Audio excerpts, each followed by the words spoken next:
wabarakatuh. Izin memperkenalkan diri, saya Ika Wati. Saya Lina Amalia Maruf. Saya Diastian.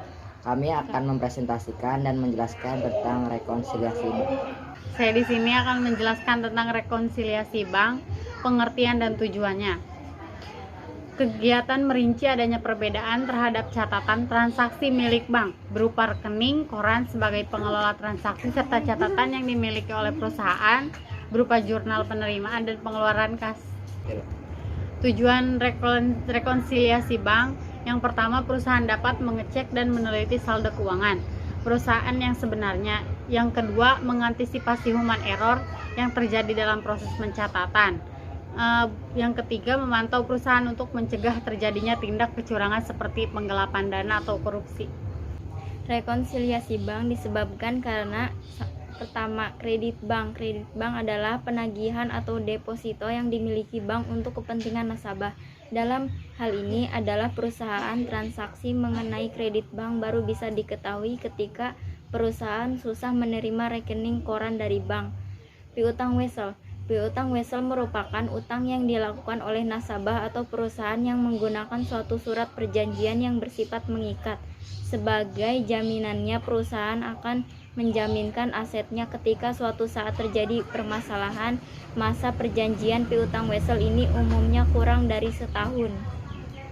Setoran dalam proses deposit in transit seperti yang telah dijelaskan sebelumnya adalah setoran yang masih dalam proses. Deposit in transit ini biasanya terjadi ketika suatu perusahaan menyetorkan dananya ke bank pada waktu yang sama dengan rekonsiliasi bank. Alhasil, laporan setoran itu baru bisa muncul pada periode selanjutnya.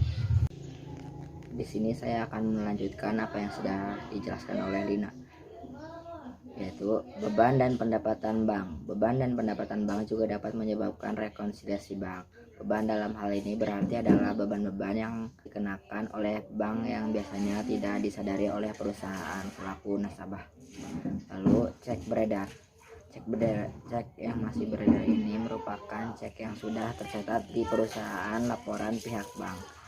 Lalu kesalahan pencatatan. Kesalahan pencatatan ini dapat terjadi baik dari pihak bank maupun pihak perusahaan. Kesalahan ini umumnya terjadi ketika penulisan nominal uang yang seharusnya dicatat tidak sesuai.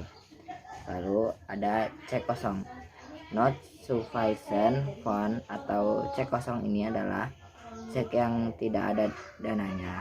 Kondisi ini terjadi ketika perusahaan tidak bisa mencairkan cek karena dana perusahaan yang tersimpan di bank tidak mencukupi. Dana yang kurang itu akan tetap dicatat sebagai pengeluaran cek.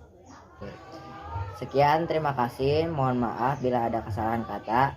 Wassalamualaikum warahmatullahi wabarakatuh. Ulang. Action. 1, 2, 3. Karena ini Tadi guys. Sekian. Yuk, aing